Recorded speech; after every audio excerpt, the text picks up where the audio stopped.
자, 오늘 제목은 너희에게 무엇을 하여 주기를 원하느냐라는 제목으로 우리 말씀 나누도록 하겠습니다. 자, 오늘 이 질문 한번 잘 돌아보시기 바랍니다. 주님이 오늘 이 밤에 여러분들에게 나타나셔서 내가 너희를 위해서 무엇을 해주기를 원하느냐라고 물으시면 여러분들은 어떠한 대답을 하시겠습니까? 한 세 가지 정도 말하라고 하면 좀 이렇게 정리가 될 텐데 한 가지만 말하라고 하면 참 쉽지 않은 질문입니다.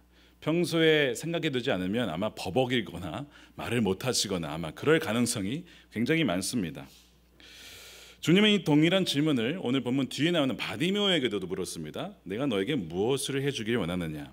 그렇듯이 오늘날 우리에게도 주님은 물으십니다. 내가 너에게 뭘 해주길 원하고 너가 가장 원하고 바라고 갈망하고 추구하는 것은 무엇이냐라고 묻습니다. 왜냐하면 우리가 겉모습으로 보이는 어떠한 모습이 내가 아니라 실제로 내가 가장 원하고 열망하는 그것이 실제로 나의 모습이에요. 그것이 하나님께서 지으신 모습일 수도 있고 왜곡된 모습일 수도 있습니다. 여러분들이 가장 열망하는 것이 무엇입니까? 그것은 여러분의 폰에 담겨 있을 겁니다. 여러분들이 가장 많이 시간을 투자하는 것, 가장 많이 바라보고 있는 것, 그것이 바로 여러분이라는 것이죠. 왜 주님이 이 질문을 하시냐면 바로 그것을 통해서 너의 실체를 너희가 볼 수 있어야 된다라는 것입니다. 그래서 오늘 이제 설교를 여러분 들으시면서 말씀을 들으시면서 말씀을 들은 내내 나의 실체가 무엇이구나, 내가 정말 원하는 것이 무엇인가라는 것을 여러분들이 스스로 발견할 수 있기를 원합니다. 주님이 이렇게 물었습니다. 내가 너희에게 무엇을 해주길 원하냐. 이 너희는 누구죠? 오늘 본문에 너희. 자, 야고보와 요한입니다. 야고보와 요한이에요. 야고보와 요한에게 너희에게 뭘 해주길 원하냐라고 했을 때 이 제자 둘이 아주 담대하게 원하는 것을 이야기를 합니다. 뭐냐면 예수님이 왕의 자리에 올랐을 때, 영광의 자리라는 것은 이제 보좌에 올랐을 때라는 뜻이에요. 이제 왕자의 게임 시즌 8이 시작한다고 하죠. 자, 이제 끝말인데 그 보좌에 앉았을 때에 그 좌우의 그 자리는 우리에게 주십시오라고 요청하는 겁니다. 한마디로 왕의 2인자, 왕 다음으로 가는 2인자의 권력을 나에게 주십시오라고 아주 대놓고 지금 야고보와 요한이 이야기를 하고 있습니다. 이 야고보와 요한은 성질도 굉장히 급하고 굉장히 아주 다혈제의 일입니다.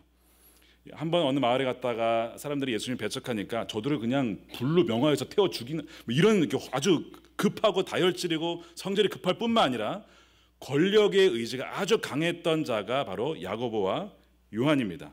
이들이 원한 것은 뭐냐면 파워예요. 파워하고 권력이고 통제권을 원했습니다. 독일의 철학자 니체가 인간 본성의 핵심이 뭐냐라고 했을 때 인간 본성의 핵심은 권력을 향한 굶주림이다라고 봤습니다. 권력을 향한 굶주림에 쌓여 있는 것이 바로 이 인간이다라고 본 거죠. 그 어떤 것보다도 이 권력에 대한 의지가 원초적으로 사람을 움직이는 것이다라고 통찰을 했어요. 그는 태초부터 인간은 누군가의 운명을 통제하려고 하는 이 왜곡된 것을 얻기 위해서 투쟁해 왔고 그것이 역사라는 거죠. 그래서 하나님을 포함해서 누구로부터 어떠한 간섭도 받지 않은 채 자신의 어떠한 그 완전한 잠재력을 발현하기 위해서 애써 오는 것이 인간이다라는 겁니다. 아담과 하와의 죄를 한번 보십시오. 아담과 하와의 죄는 뭐죠? 내가 하나님같이 되고자 하는 것이었어요.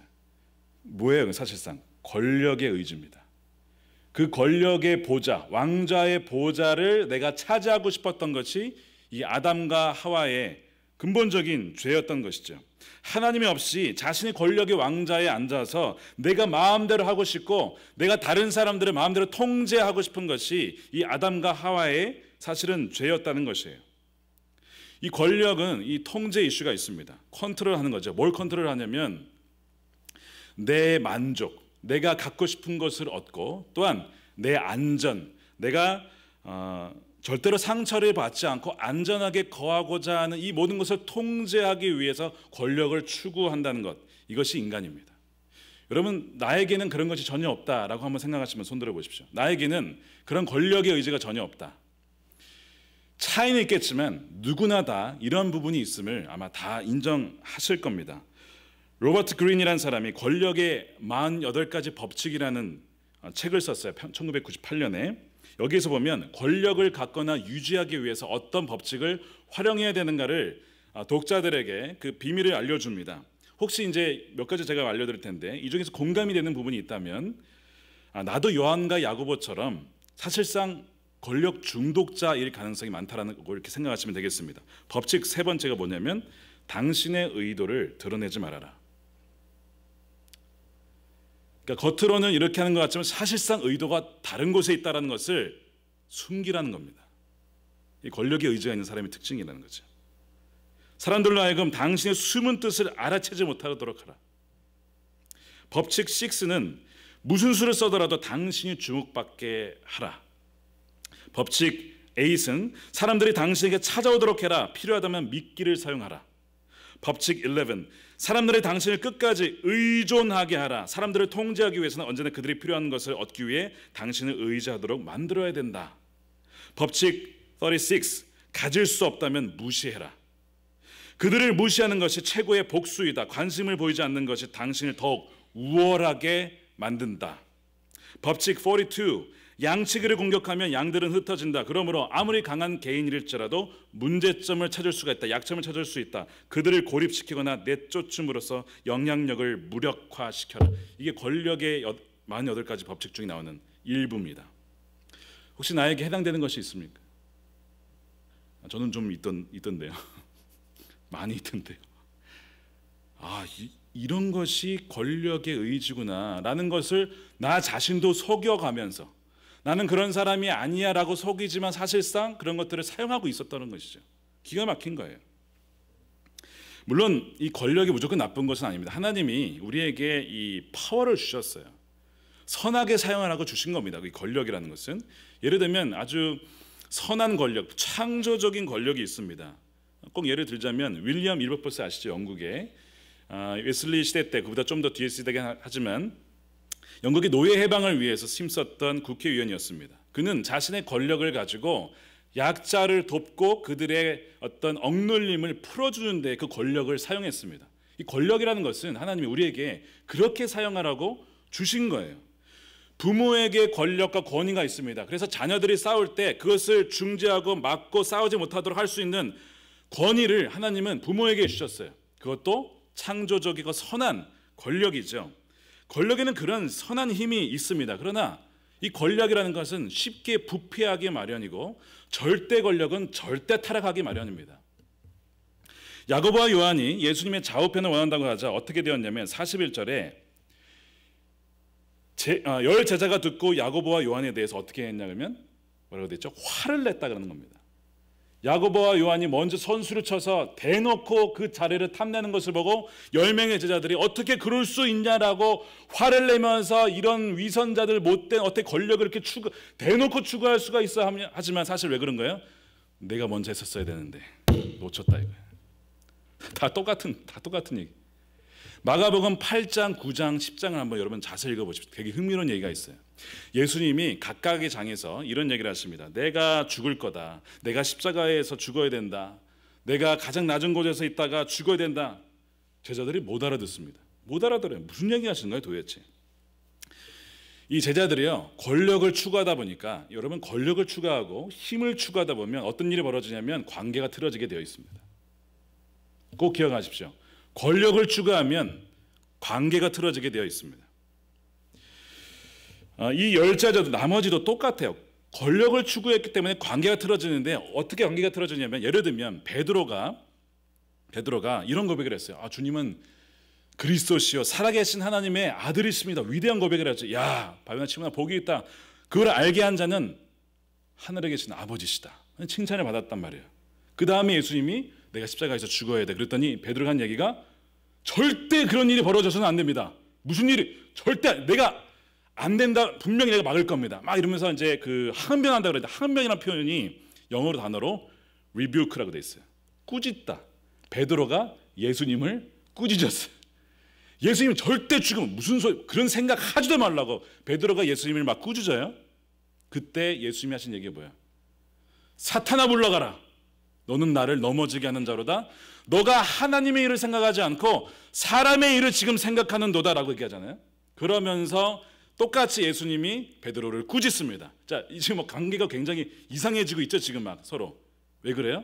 베드로가 권력을 추구하기 때문에. 예수님이 죽으면 내가 지금까지 이거 모든 것을 포기하고 지금 그 왕자 얻으면 하나 하려고 왔는데 죽으면 어떡하냐고. 사실 주님을 위한 것 같지만 누구를 위한 거예요? 나를 위한 거예요. 사실 나를 위한 거라. 굉장히 그 사람을 위하는 것 같은데 사실 나를 위한, 이런 경우 많잖아요. 우리가 굉장히 막 잘해주고 위해주는 것 같지만 사실상 내 안위와 안전과 나의 내게 어떤 유익이 있을 것을 계산을 하고 도와준 적은 과연 없었는가? 너가 사람의 일을 생각한다. 너는 그냥 대놓고 사탄과 같다가 아니라 사탄아니라고 그랬어요. 아예 그냥 사탄이라고 딱 얘기했어요. 아주 베드로한테. 여러분, 예수님이 베드로에게 사탄 얘기를 할 정도면 수지자입니다. 그럼 우리에게도 그렇게 얘기할 수 있어요. 사탄아 물러가라.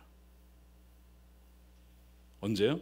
우리가 주님이 아닌 어떤 그 다른 것, 특히 그 권력, 이 부패한 권력, 하나님의 보좌를 밀어내고 내가 그 보좌에 앉아서 통제와 안전과 어떤 만족을 누리고자 하는 그것을 추구할 때 우리와 하나님과의 관계는 서원해지고 소원해지고 멀어지고 메말라지고 기도를 해도 뭔가 응답되지 않고 뭔가 왜 이러지? 왜 그래요? 교만 때문에 그렇습니다. 권력을 추구하기 때문에 그렇습니다. 우리가 그걸 잘 몰라요. 예수님은 계속 제자들에게 말씀하십니다. 인자가 사람들의 손에 넘겨져서 죽임을 당해야 된다. 죽기까지 주님이 십자가에 순종해야 된다라는 것을 말씀하시는데 9장 32절에 보면 이렇게 되어 있습니다. 성경에. 그러나 제자들은 이 말씀을 깨닫지 못하고 묻기도 두려워하더라. 정말 예수님이 죽는 거 아니겠지 설마? 그럼 우린 지금 우리 시간 투자한 거 다 뭐야? 그러니까 다들 계산하고 있는 거야. 주님이 죽으면 우리가 어떻게 손해를 보지? 이해가 안 되는 거죠. 깨닫지 못합니다. 십자가에서 못 박혀야 된다. 자기를 부인하고 십자가를 져야 한다. 이 도대체 무슨 말씀을 하시는 거야? 10장에 가서 9장 10장에 가면 또 그런 얘기예요. 서로 막 논쟁을 벌이죠. 예수님이 물어요. 너희들 무슨 논쟁하고 있었니? 누가 큰 자냐고 논쟁하고 있었습니다.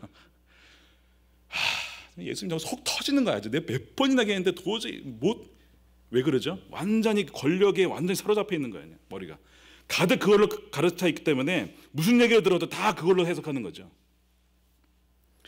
10장에 와서도 결국에는 이제는 그냥 대놓고 얘기하자. 그래서 야고보와 요한이 와서 그 자리를 그냥 달라고 그냥 요청을 하는 겁니다. 어떤 부분에 보면 그 어머니가 와서 또 요청을 해요.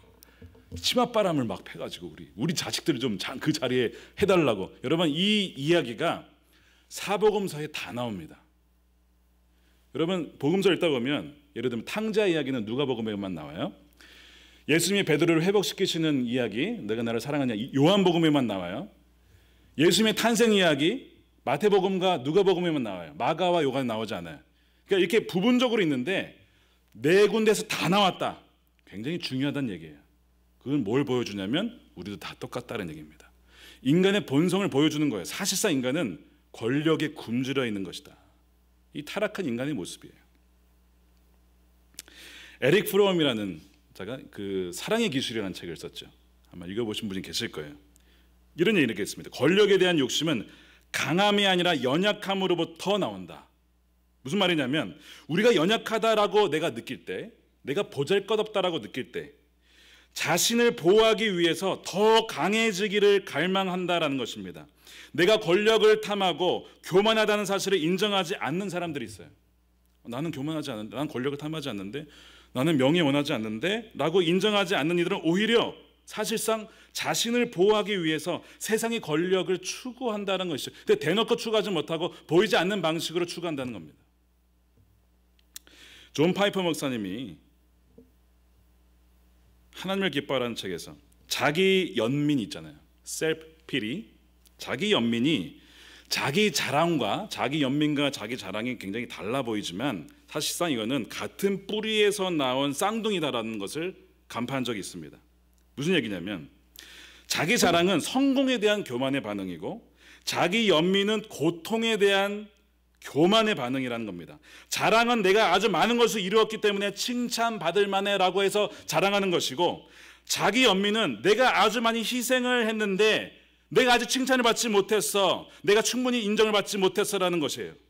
자기 연민은 마땅히 다른 이들에게 내가 얼마나 참 많은 수고를 했고 희생했고 내가 참 괜찮은 것인데 그 가치가 사람들로부터 갈채를 받지 못했다라는 것에 대한 교만의 반응이 자기 연민이다라는 거죠. 굉장히 달라 보이지만 사실은 똑같이 교만, 어떤 파워, 사람들의 관심 같은 뿌리에서 나온 쌍둥이라는 겁니다. 이란성 쌍둥이에요. 결국 자기 자랑, 자기 격상시키는 자나 자기를 불쌍히 여기는 자, 자기가 얼마나 내가 불쌍한가 자기 연민에 빠진 자는 같은 죄에 지금 묶여 있는 겁니다. 우리가 얼마나 교만하고 우리가 얼마나 사실 나도 모를 정도로 권력에 대한 이 굶주림이 빠져 있는지 몰라요. 그거를 인정하지 않으면요 나아지는 것이 아니라 더 악화됩니다. 그를 인정할 때 내가 그런 모습이 있구나, 내가 대놓고 주님의 그 보좌 좌우에 남들보다 더 높은 곳에서 그들을 룩다운하며 하기를 원하는 그 마음이 내 안에 있구나 하는 것을 인정할 때 그때부터 변화가 시작이 되는 거예요. 내가 야고보와 요한처럼 더 높은 자리, 더 어떤 권력의 자리를 탐하고 통제에 집착하고 있다는 것을 어떻게 알 수 있는가? 몇 가지 질문, 6가지 질문이 있는데 한번 여러분 생각해 보시기 바랍니다. 첫 번째, 나는 내 의견에 반대하거나 교정받기를 싫어한다. 네. 내 의견을 내는 누가 반대를 하잖아요.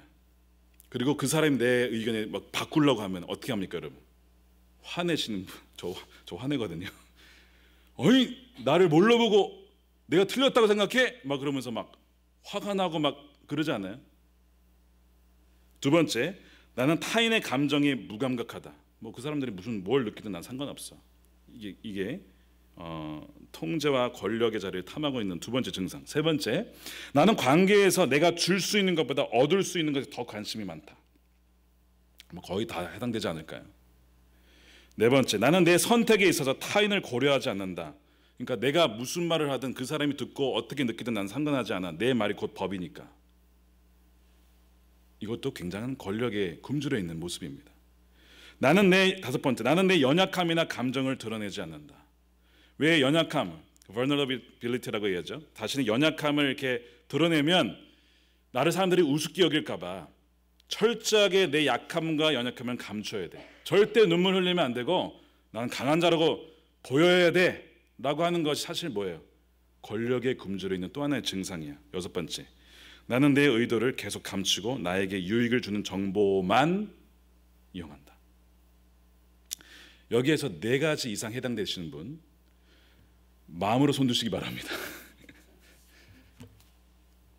자, 그렇다면 4개 이상 해당된다. 나는 지금 사실상 내가 인지하지 못했을지라도 굉장히 권력에 굶주려 있는 사람이에요.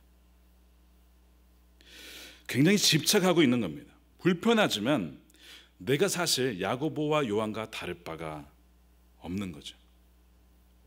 예수님을 사랑하는 것 같았는데 실제로는 뭘 사랑했냐면 예수님이 아니라 예수님이 주시는 그 어떤 그 권력, 그 안전, 그 어떤 만족, 그거를 더 원한 것입니다. 그렇게 되면 내가 하나님의 일이 아니라 사람의 일을 생각하고 있었음을 인정해야 돼요. 그리고 순간순간 내가 사단의 도구가 될 수 있음을 여러분 인정해야 됩니다. 웨인 믹스라는 학자가 고린도 교회를 연구한 이후에 이 고린도 이 교인들의 특징을 이렇게 파악을 했어요. 저는 이런 게 있구나. 지위 불일치, 영어로 status inconsistency라고 봤습니다. 이게 무슨 얘기냐면 그 당시에 고린도 교회 성도들이 경제적으로 굉장히 부유했습니다. 돈이 많았어요, 굉장히. 근데 어떤 이유로 인해서 자신의 그 컬처에서, 문화에서 상류층, 이 소셜 클래스의 상류층을 신분을 갖지 못했습니다. 유지를 못했습니다.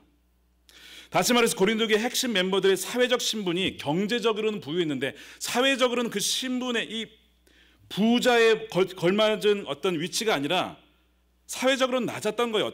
그러니까 이 불일치잖아요, 이게. 그러다 보니까 교회에 와서는 내가 이 경제적인 부유를 같이 갖추기 위해서 교회에서는 어떤 권력의 위치를 탐해야겠다, 차지해야겠다라고 하면서 뭘 만든 거냐면 바울파, 베드로파, 아볼로파, 파를 만든 거예요. 그래서 그 리더를 끼고 내가 그 리더의 오른팔 왼팔이다 이거죠. 투쟁이 일어나는 거예요. 그 교인들 안에 분파가 서로 막 갈등, 서로 비판하고 욕하고 누가 더 낫네, 누가 더 못하네 막 이러면서. 그래서 바울이 편지를 써야만 했던 겁니다. 교회에 너무나 분쟁이 많았기 때문에. 이민교회는 어떠한가? 이민교회도 그럼 이런 부분들이 동일하게 나타날 수 있습니다. 근데 또 반대 현상도 있을 수 있어요. 뭐냐면 아까는 지위 불일치라고 그랬잖아요. 근데 이민교회는 지위 일치에 대한 불만족. 사회에서 보면 소수민족의 재정적으로 사실 우리 이민교회 사실 그렇잖아요. 미국인들보다 재정적으로 이렇게 더 낫지 않죠. 뭐 나는 경우도 있지만 대개 보면 재정적으로 넉넉하지가 않습니다. 이렇게 그러니까 정제적으로 굉장히 넉넉하지가 않은데 교회에 왔는데도 소위 어떤 그 리더십의 위치를 차지하지 못함으로써 본인이 느끼기에 내가 교회에서도 낫다라고 생각하니까 내가 사회에서도 그런데 교회에서도 낮아야 되냐, 이 지위 일치에 대한 불만족이 일어나면서 교회에서 내가 좀 높아져야 되지 않겠냐, 권력을 추구하는 것. 그러다 보니까 싸우고 그 자리를 차지하고 하기 위해서. 우리 교회는 그런 경우가 없죠. 예. 조용한 거 보니까 있나 봐. 얼마나 감사해요. 없으니까. 그런데 이민교회 이런 일들이 굉장히 많아요. 여러분 직분이라는 것이 사실은 저는 직분 얘기를 할 때 교회 임원회에서 종종 이런 얘기를 할 때가 있어요. 여러분 직분이라는 것은요, 섬기는 위치이기 때문에 목사, 장로 이게 뭐 갈수록 올라가는 것이 아니라 목사라는 것, 장로라는 것은 순입니다. 순위. 만약에 이것이 이제 박해지가 돼서 예수를 믿기만 하면 죽인다 그러면 목사가 제일 먼저 죽는 거예요. 그 다음에 장로님입니다. 그 다음에 권사님이고 그 다음 집사님이에요. 이 순서입니다. 죽는 순서. 권력의 순서가 아니고. 근데 이걸 거꾸로 하는 거예요. 제일 높은 위치, 그 다음. 이 고린도 교회에 그 문제가 생긴 거예요. 이민교회도 비슷한 문제가 있지 않습니까? 권력의 의지를 갖고 권력과 통제를 추구하는 야고보 요한에게 예수님이 말씀하십니다. 너희가 지금 구하는 것 있잖아. 너희가 지금 이 내 보좌 양옆을 안고 있는, 구하고 있는데 너희가 지금 뭘 구하는지 너 지금 모르고 있어. 너 이 자리가 어떤 자리인지 아니? 너 이 자리에 앉으려면 어떻게 되는지 알아? 자기가 안 돼. 자기가 할 수 있대. 완전 자기가 뭘 구하고 있는지도 몰라 지금 이들은. 그러니까 얼마나 무지해요.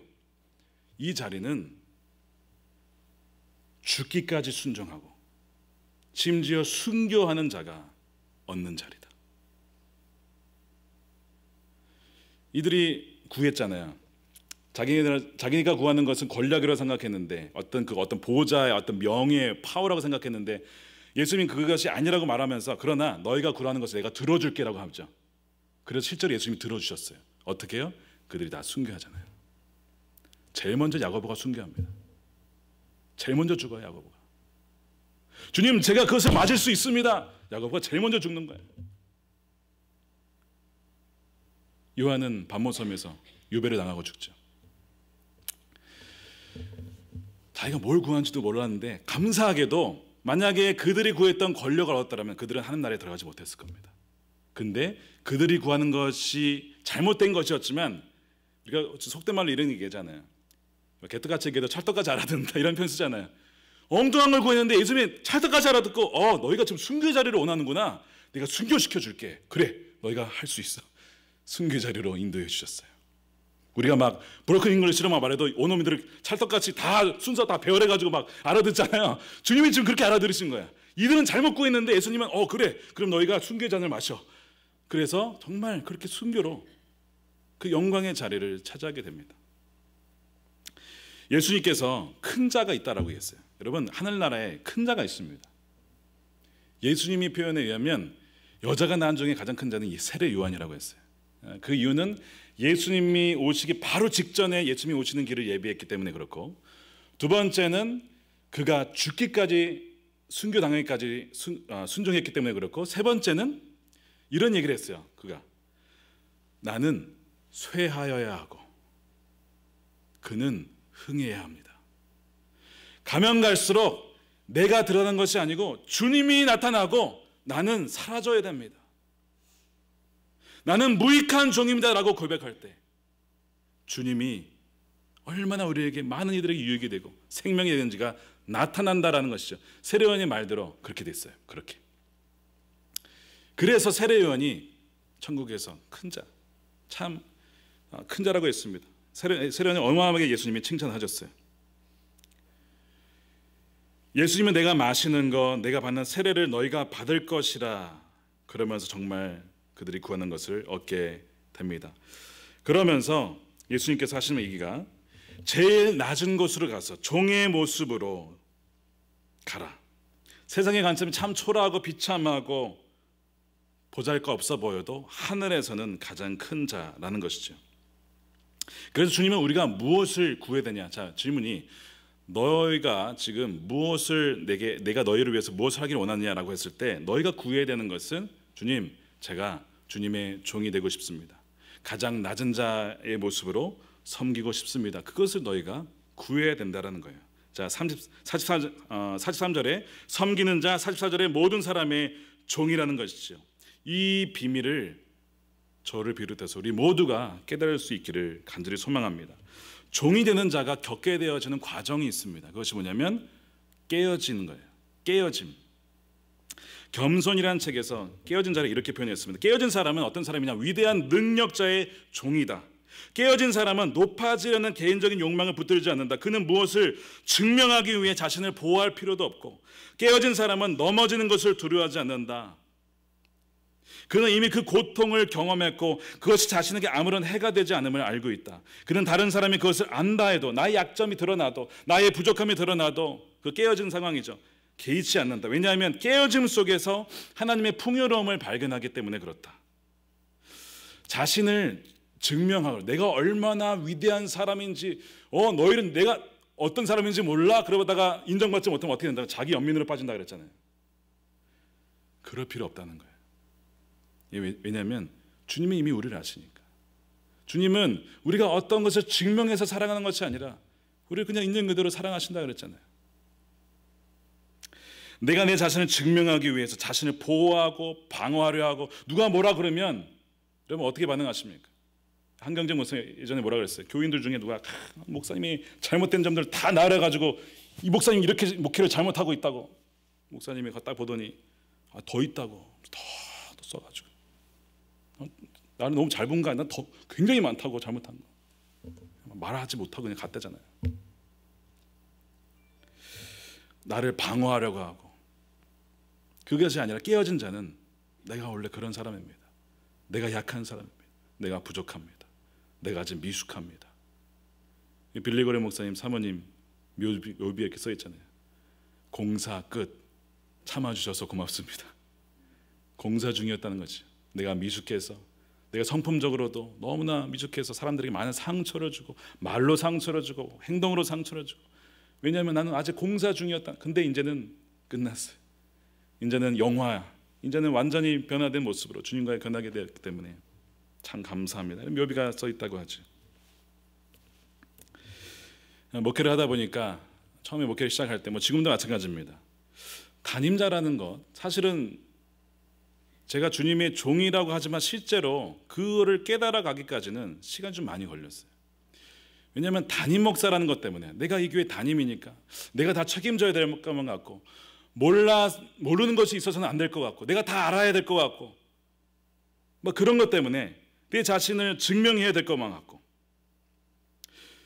그러다 보니까 어떤 일이 벌어지냐면 갈등도 벌어지고, 의도치 않게 누군가에게 상처도 주고, 그 과정이 참 힘듭니다, 여러분. 누군가에게 상처를 주고, 아마 여기 계신 분들 있을 거예요. 저랑 힘든 과정을 겪었던 분들. 이 자리에 빌어서 죄송하다고 다시 한번 말씀을 드립니다. 저희 연약함 때문에 그런 일들이 있었어요. 지금도 현재 진행형입니다. 근데 이것을 피해가면 깨어지지 않아요. 근데 그것을 통과하면 제가 깨어지는 거예요. 깨어지고 부족하고 연약하고. 내가 여기서 만약에 내 어떤 권력, 내 위치 때문에 그걸 내세우면 어떻게 돼요? 관계가 완전히 깨진 겁니다. 근데 저는 종입니다. 저는 부족합니다. 라고 낮아질 때 그때 종의 모습으로 점차 변화되어 가는 것이죠. 그래서 마치 도자기가 깨어지는 순간들, 와장창 너무나 수치스럽고 부끄럽고 그래서 도망가고 싶을 때 참 많았습니다. 도망가고 싶다. 그럴 때가 굉장히 많았어요. 근데 주님은 도망가지 마라. 너 이거 지나가야 돼.